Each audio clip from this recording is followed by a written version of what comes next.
అనగనగా ఒక అడవిలో ఒక కొంగ ఉండేది. అది అడవిలో అంగడి తెరిచి పక్షులకు అవసరమైన చిరుధాన్యాలు, చేపలు, పళ్ళు, కీటకాలు సేకరించి వ్యాపారం చేసేది.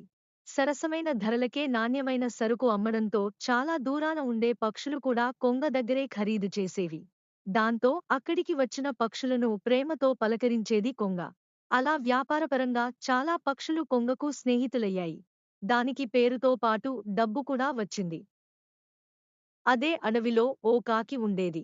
అది కూడా తనకు కావాల్సిన ఆహార పదార్థాలు కొంగ దగ్గరే ఖరీదు చేసేది. కాకికి ఆ అడవి నిండా స్నేహితులే ఉన్నాయి.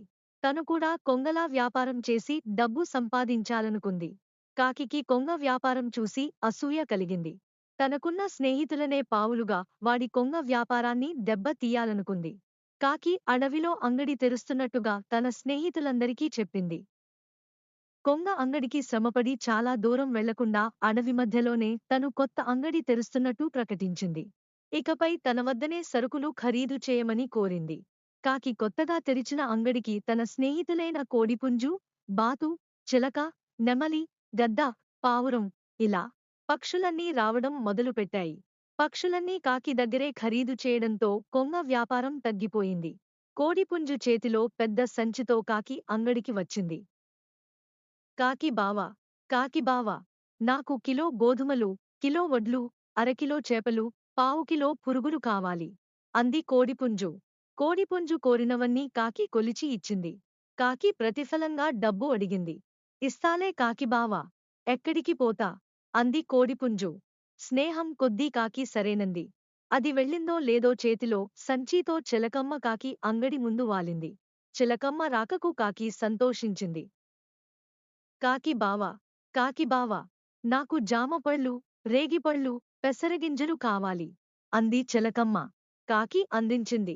కాకి ప్రతిఫలంగా డబ్బు అడిగింది. తీసుకుందువులే, మళ్ళీ రానా ఏంటి అంది చిలకమ్మ. స్నేహం కొద్దీ కాకి అలాగేనంది. అది వెళ్ళిందో లేదో చేతిలో సంచితో గద్ద వాలింది. గద్ద రాకకు కాకి పొంగిపోయింది. అన్నా, రా అన్నా అని ప్రేమతో పిలిచింది కాకి. కాకి తమ్మీ, నాకు చేపలు కావాలి అంది హుందాగా.